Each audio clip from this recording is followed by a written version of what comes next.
Hello everyone, this is Piero Giorgio, author of Survive the Economic Collapse. I'm here today with Robert Cooper from Entrepreneurs in Cars. Hello Robert. It's Richard actually, but yes, hi, how are you? It's Richard. So, first mistake of the call. That's okay, since we're live, we are not going to redo it. Anyway, so Richard, can you tell us a little bit, a lot of the people that are listening to my show are probably not aware of what you're doing. Can you tell us a little bit about your YouTube channel, what you're doing, and your career? Yeah, well, I kind of stumbled into what I'm doing on YouTube the last couple of years. I started the channel 4 years ago. It's called Entrepreneurs in Cars. It's on YouTube. I mean, you can search it that way. But I basically started with a concept when I was stuck in some really bad stuff that was going on with my business and my life. And I just knew that I needed to focus on something that moved the bar for me that I was passionate about. So I started creating videos about mashing up entrepreneurship and cars.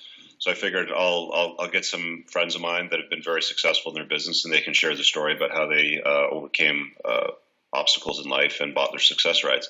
And I did about 4 or 5 of those videos. And then I ran out of friends with cool cars to tell their story. So I started kind of like filling in with topics about maybe how to hire people with parties, like stuff that I would do in my own business. How to use lawyers best in your business, things like that. And they got a few views. And then one day some guy came along and said, you should do a video on the types of women to avoid dating. And I hadn't been red pilled by then. I'm like, okay, all right. So, there's a couple of these stories that I could share. And that got picked up on the YouTube algorithms. One of the most popular videos on my channel now. I think the title is something like The 3 Women That You Should Avoid Dating or something like that. And then shortly after that, I was at a men's retreat at Ben Greenfield's house in Spokane, Washington. And I was talking to a guy there, Tom, who I was basically confiding in with some stuff that was going on in my life with women and my divorce and the shitty stuff that was going on in my business. And he said, well, you should read this book, The Rational Male. So I downloaded the audiobook. I listened to it on my flight back, and that started my red pill journey. And then the content on my channel, as you watch from that date forward, I think it was December 2016, started to change. And I was talking a lot more about my own experiences, how I applied it in my life, and it kind of took off from there. So I've created a private men's Patreon community. I'm working on a book right now. So my life's changed quite a bit in the last few years. So when you mention red pill, in this context, what does it mean? For a lot of guys, and it's unusual, because I did a video the other day. A guy sent me this request, and he said, I just survived cancer. What are your tips? Can I start over? Am I too old? Sort of thing. And one of the things that I mentioned in that video was, chemotherapy is very, very difficult. It's hard on the human body. There's alternative things that have had some success, and one of the things I recommend was high-dose vitamin C drips, and then I move on. I don't spend a lot of time on it. And a lot of people get offended when I say, alternative medicine, or, what if you do these high-dose vitamin C drips, and, you're full of crap and people are going to die. To me, the red pill means unplugging from all the BS society has programmed into you guys as men. And it just doesn't, lean on the sexual marketplace and dealing with women and that dynamics between men and women. It deals with masculinity. It deals with politics. It deals with education. It deals with, self-care.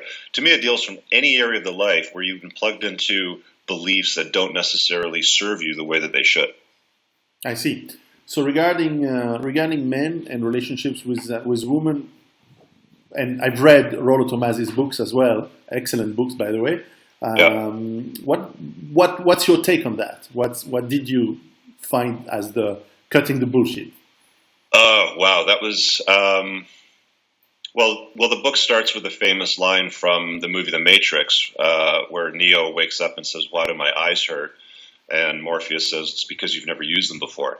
And that's essentially what the rational male is to most men. And they're drawn to it because of trauma in their life, usually divorce, heartbreak. They get screwed over by multiple women back to back sort of thing. And they don't understand why. And that's what brings them to it. So it's a big awakening.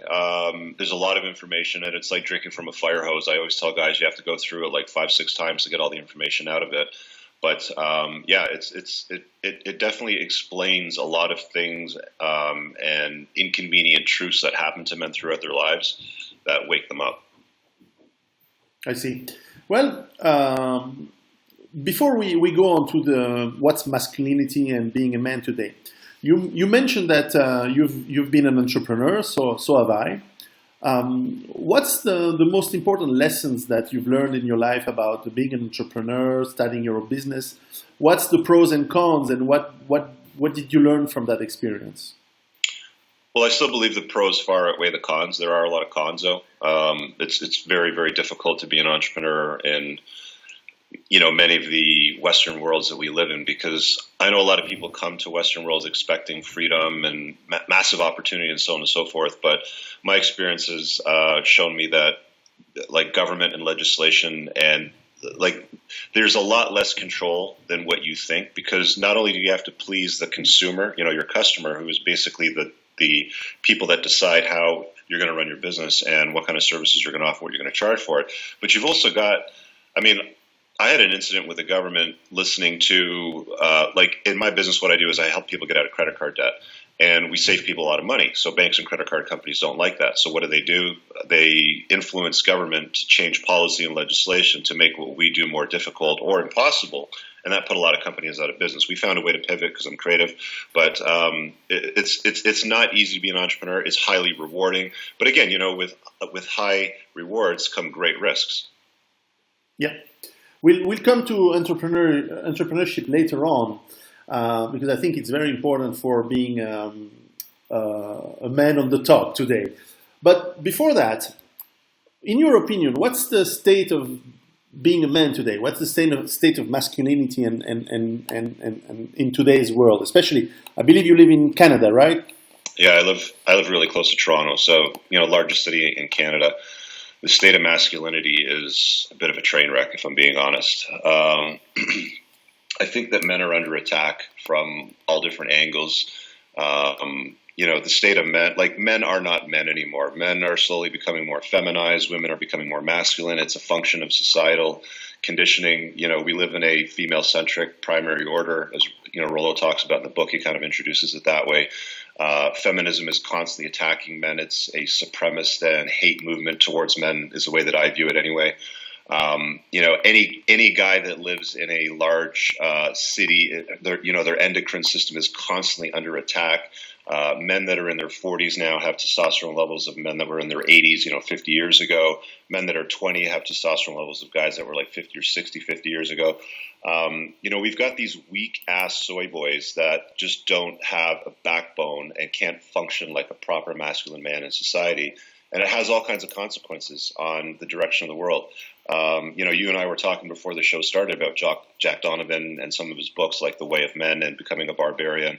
And I think that those are books that all men should read if they want to tune into themselves and become a better version of themselves and become more masculine, because it is very, very hard in today's world. We've got a lot of guys out there that are, functions of single-parent households, mostly single mothers that are, it's funny because Father's Day just happened, and always on Father's Day you see on social media, single moms that go, congratulations to all the great fathers out there, and to all the single mothers that do both jobs. You're far better than you can't do both jobs. There's masculine energy and there's feminine energy, and children, especially boys, need both. So it's very tough. It's very tough, and guys need to take ownership for their lives and stop playing the victim card and deal with those once they acknowledge them and wake up to them. Now, we both know Jack Donovan is a good friend.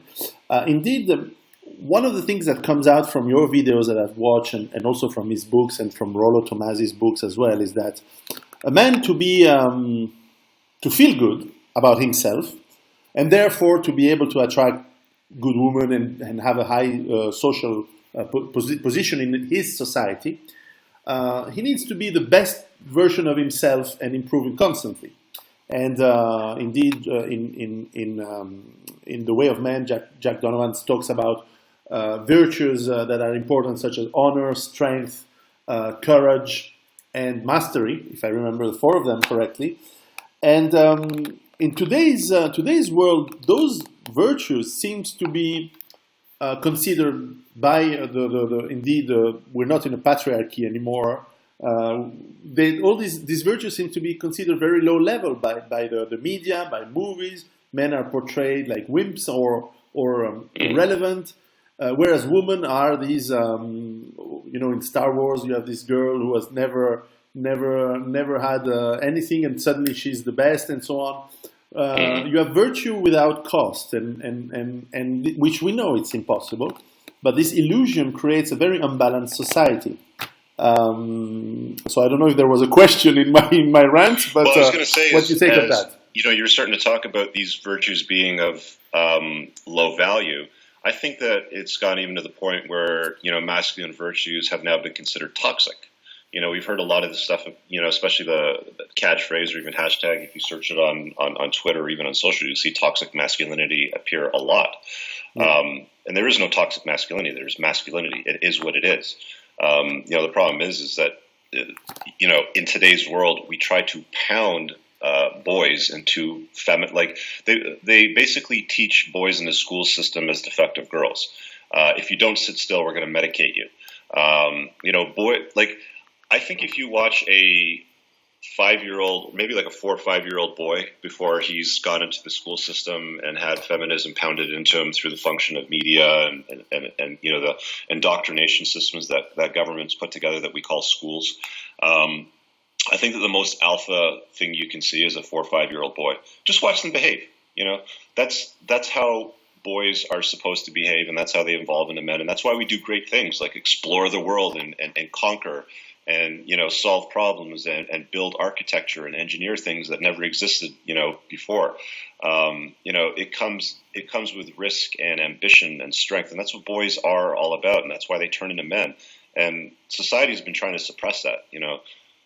It's just been a function of where we've been going over the last number of years. And it's why we have these weak men. I mean, I use the term men very loosely because a lot of guys today aren't really men.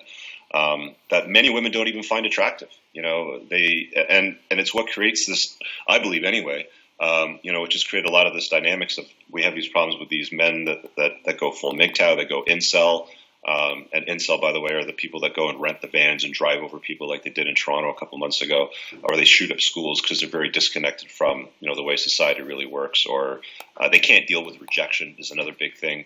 They've been bubble wrapped since they were a kid by their parents, or helicopter parented, or every kid got a participation trophy for showing up and playing football when nobody was really good at it. It's like, they don't know how to lose. They don't know how to deal with rejection. And that's why we have a lot of the problems that we deal with today. So, yeah, is it discouraged? I'd go farther and say that a lot of people, including the policymakers and legislators, are calling it toxic. I mean, in Canada, we've got this wimp of a prime minister, Justin Trudeau, who, when he was hired to perform the roles of prime minister, recruited his cabinet. And the whole identity politics of what he did was he hired a lot of these visible minorities and females to be part of his cabinet. And he was asked, why did you pick so many women and visible minorities to be part of your cabinet? He said, well, it's 2016. But the truth of the matter was less than 20% of the available ministers to choose from were female or visible minorities. And all that does is you create these identity politics and these equal outcome, equal opportunity scenarios, and you get nothing. You get mediocrity. You're not choosing the best person for the job.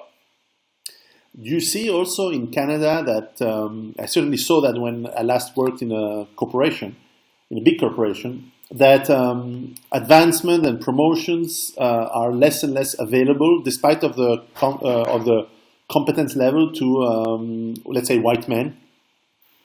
Well, I think large corporations that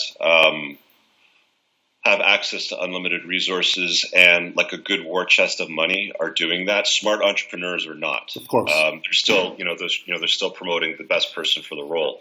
But there's a lot of virtue signaling going on out there. Like, let's use Starbucks as a very good example. We saw this example recently, last couple of months, where they had a public issue with this black guy that got removed from the store because he was loitering. And then what they did was they shut down all other coffee shops to do, what did they call it? It was something like... diversity sensibility training, something like that? Diversity sensitivity training. I went through those. I'm not going to swear because it's your channel. In California. Oh, you can swear here. Fuck it.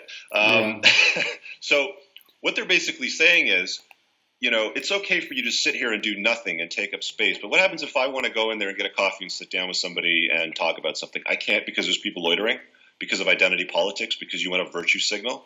I mean, come on. Like, there's this notion that we need to care about too much stuff that doesn't matter. Yeah. Maybe we're too rich and too busy. So to go back on what we as individuals, because obviously Changing society is a big task, but changing oneself is at least doable. What would be your advice or your most important points for men to be the better version of themselves? Take ownership is the biggest thing. Taking ownership for their lives.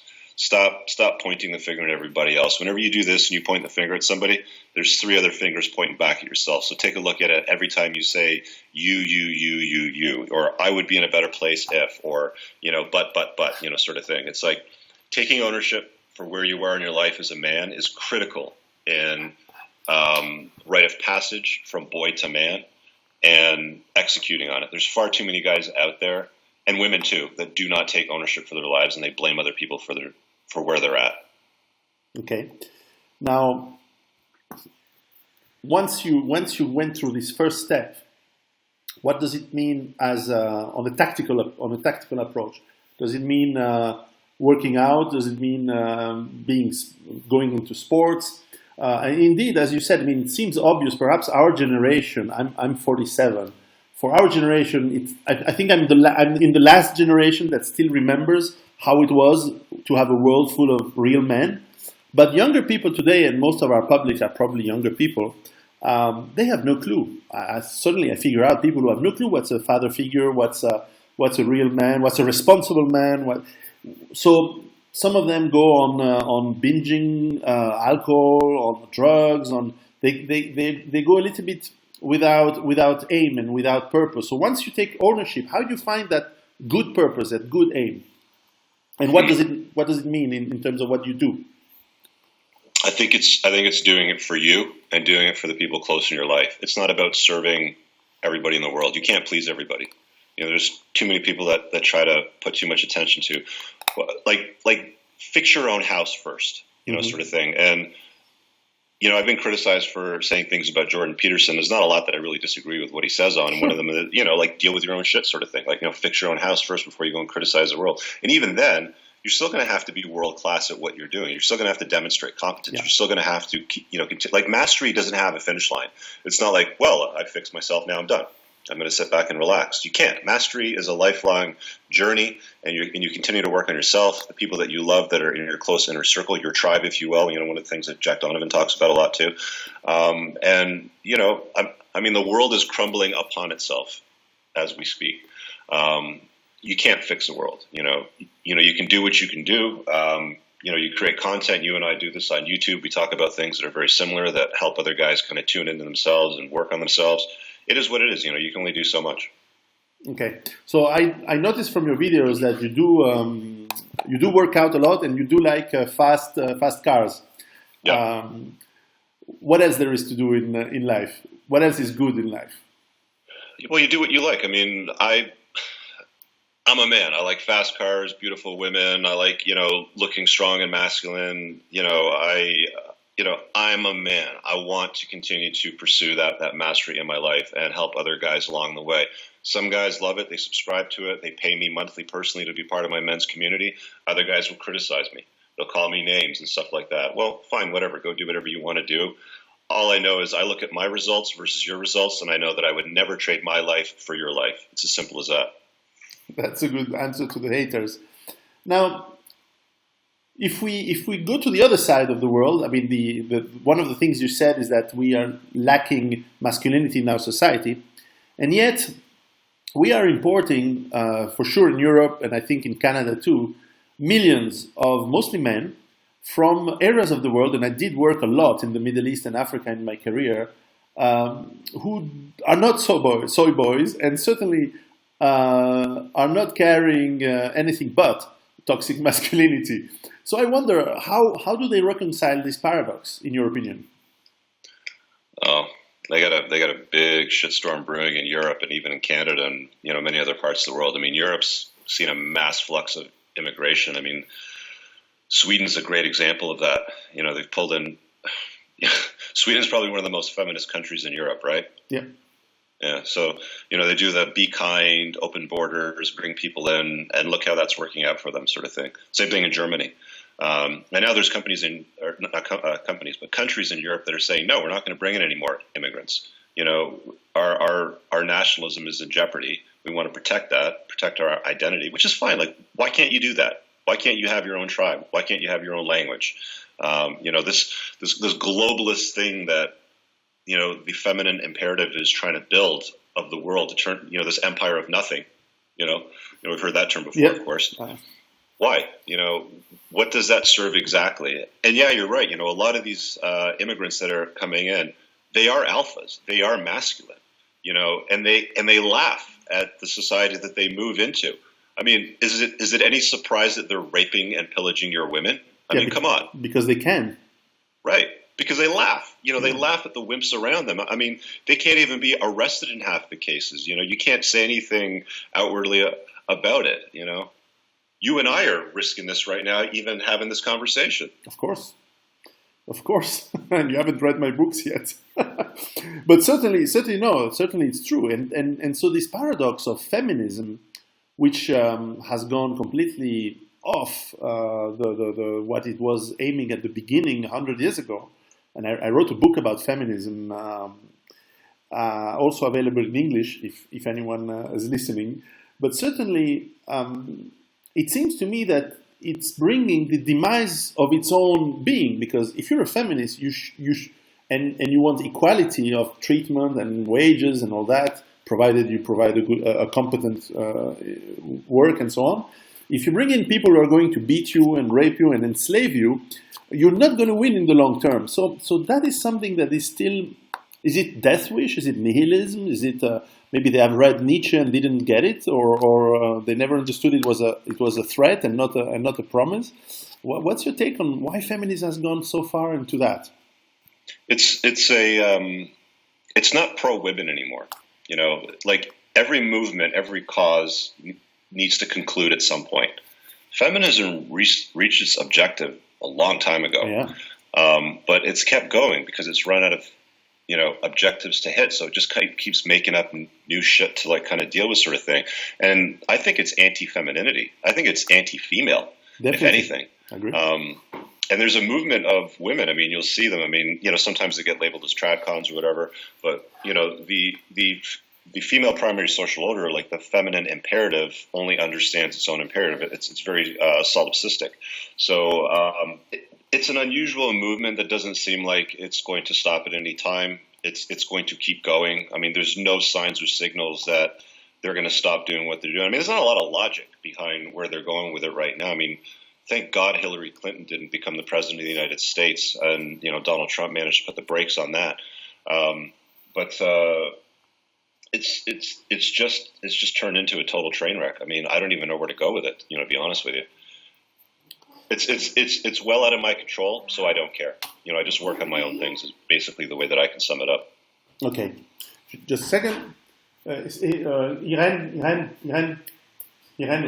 tu fais pas de bruit s'il te plaît, ok? Merci.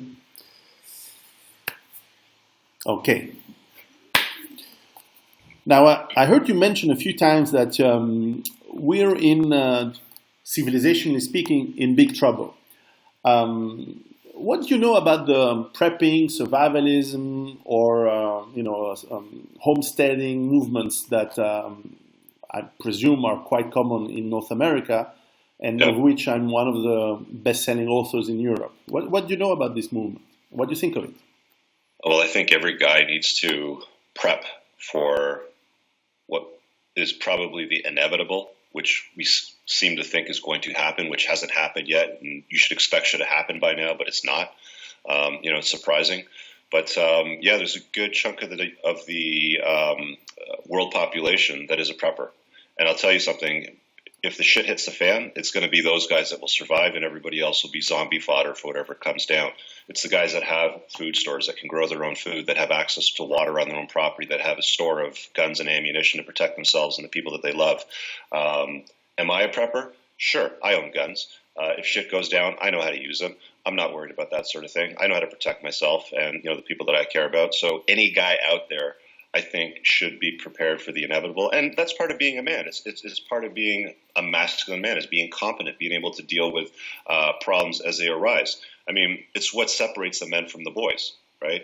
all these other weak men that are out there that think that, prepping or being a masculine man or owning guns is bad. Okay, well, let's see how you do when the shit hits the fan. Now, what do you think of this statement of mine if I say to you that if you can't protect yourself and your loved ones, not only are you not a man, but you're not even a free man. You're just a slave. Yeah, there's the 3 P's. What is it? Provide, protect, provision. Mm-hmm. Those are the 3, or procreators. I don't know. Maybe it's 4. We can add more. Yeah. Yeah, whatever. I mean, as a man, you've got to demonstrate competence. You have the burden of performance as a man. You have to know how to do things like change a tire on a car or diagnose something if it's wrong.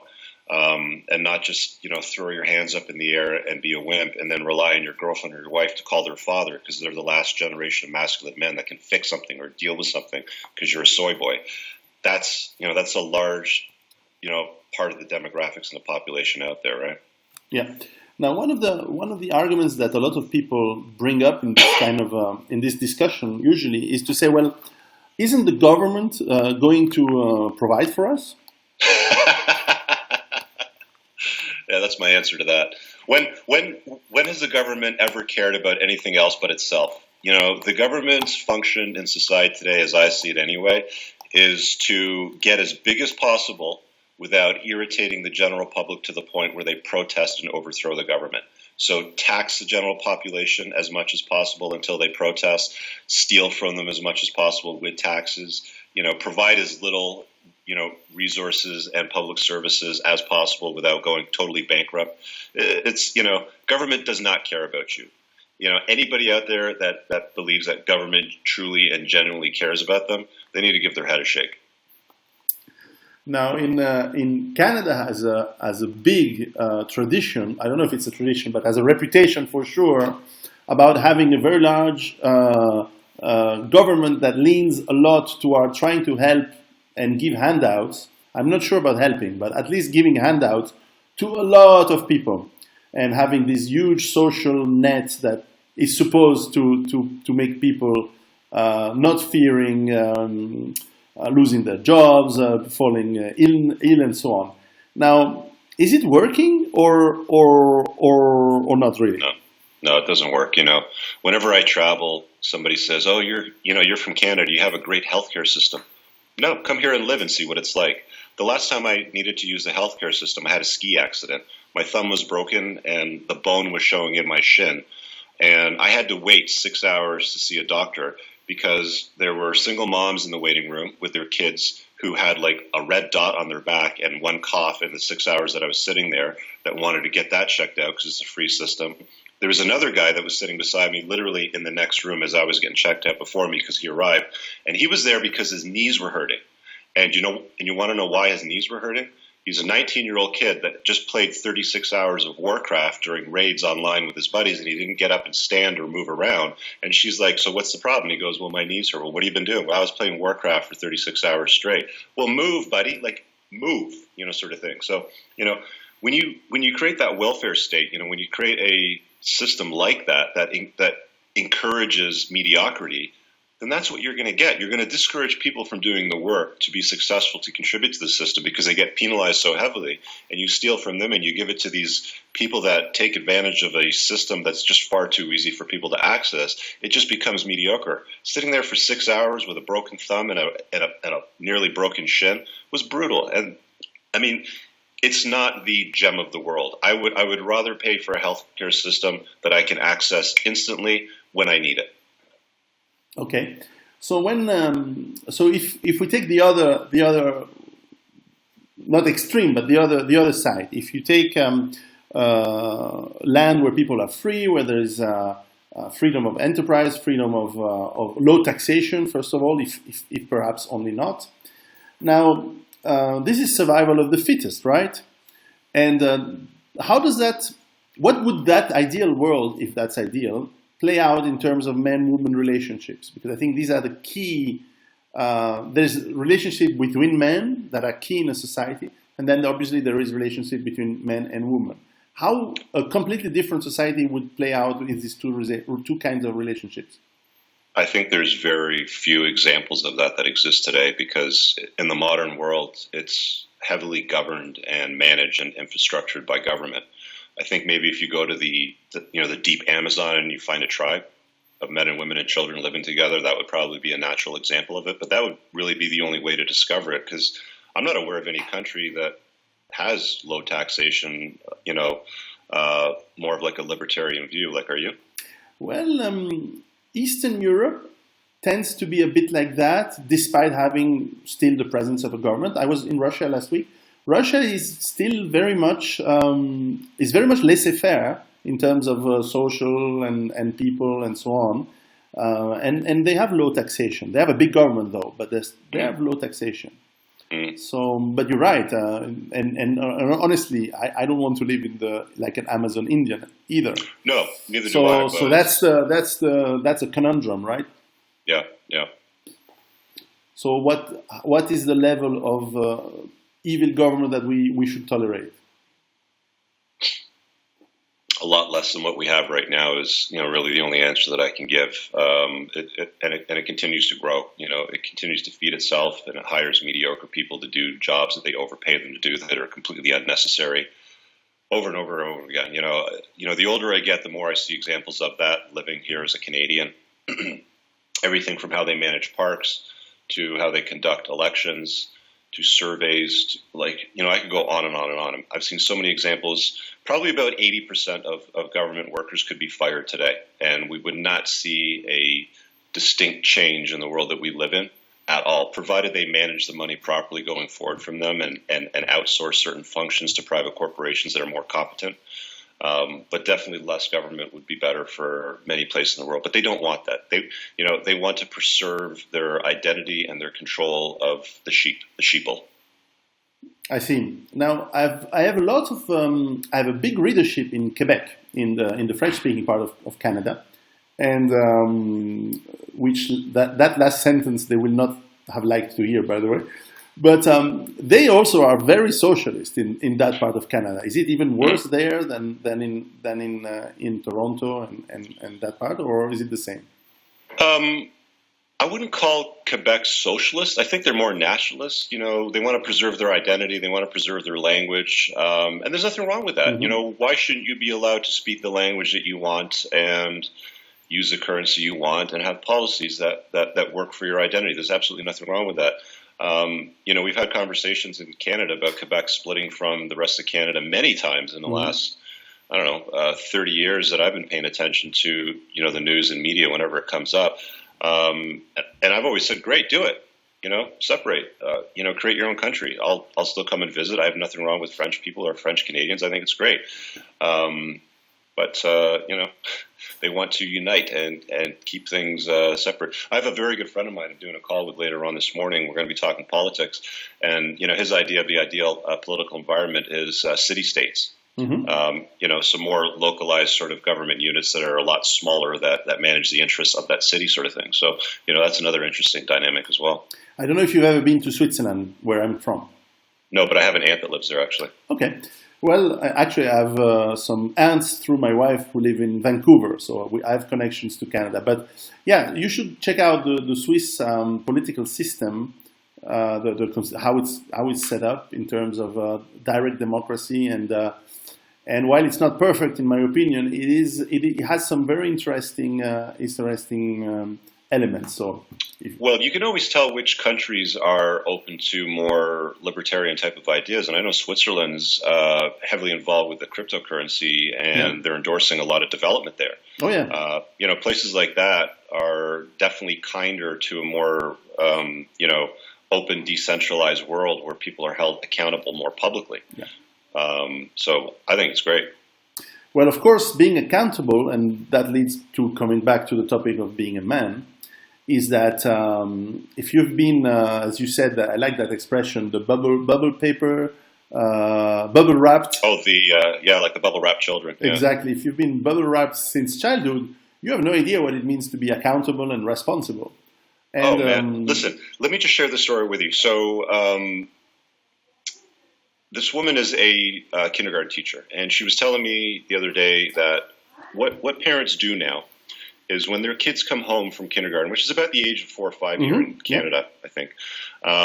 They'll ask their kids, who was mean to you today?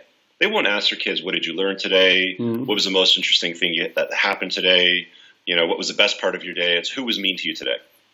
And that's a function of, the society that we live today and, the identity politics of let's not bully kids, let's not be harsh to people and things like that. It's just an unusual conversation I think parents have where they bubble wrap their kids and they try to protect them from things that might hurt their feelings or their identity or anything like that. Yeah, that's why all my kids do martial arts. I want them to kick ass. If they can't, they need to work harder to kick ass the next time. I'm not gonna, pamper them. Boys and girls. I have 4. Fall down, scrape your knees. Yeah. Yeah. They have to work out. And if it goes too far, well, yeah, maybe we can do something. But we still need to protect them. But not for anything. Not for some light things. Now the big ideas that I'm interested from I've checked a lot. I've subscribed to your channel, and I encourage people who listen to us to do so. And is that you are kind of mixing in these topics of masculinity, entrepreneurship, and also a sort of lifestyle that is a lifestyle of someone who is not ashamed to be and try to achieve the best for himself and this is becoming, I wouldn't say rare because it's actually booming, and I find this fascinating. Why? And of course, I kind of hear you said the answer in a few words already, but I kind of perhaps you can elaborate a bit more on why there is this resurgence of men, boys, young men, older men who suddenly wants to indeed being red-pilled and say, okay, now. Enough with all this bullshit. I want to be myself again, and being myself is being a real man, and not some slave of the government or slave to my wife or slave to the system. Why is that booming right now? It's getting to the point where a lot of guys have had enough. Enough is enough. And the thing that drives a lot of people to my channel, for example, is trauma. They have some form of trauma in their life and they go looking for answers and they type in something about heartbreak or divorce or family law or I can't access my kids or something. And they find me and they subscribe to the channel and then it kind of goes from there. But they're not getting answers from the conventional means that they've always got answers from, the mainstream media. I think there's more guys that are starting to wake up to the fact that they've been lied to. That there's, I'm not going to say an alternative reality, but there's a lot more to what they've been told to believe that simply isn't true. Because, you can lie to people, you can really fleece to them, quite a lot. But I think everybody has this innate intuition that's built into them from like that lizard brain that we've had for millions of years that, drives us towards survival and dealing with trauma and issues. So you can cram globalism, feminism, and all kinds of isms down people's throat, throughout their entire life. At some point, their intuition is going to turn on. And what I find it's, for most guys, it's that little voice that's like, are you sure you want to marry her? There's all these red flags over here that I kind of, see, and you might want to pay attention to them. And then the guy's like, it's like the little cartoons where he's like, shut up, little man, just leave me alone. I got this sort of thing. And you don't listen to that little voice until it becomes a shout. And that's usually what starts waking guys up. It's that intuition that kind of pushes them towards, red pill awareness, if you will. Yeah. You mentioned earlier that one of the steps indeed to be a better man, and you alluded to financial independence.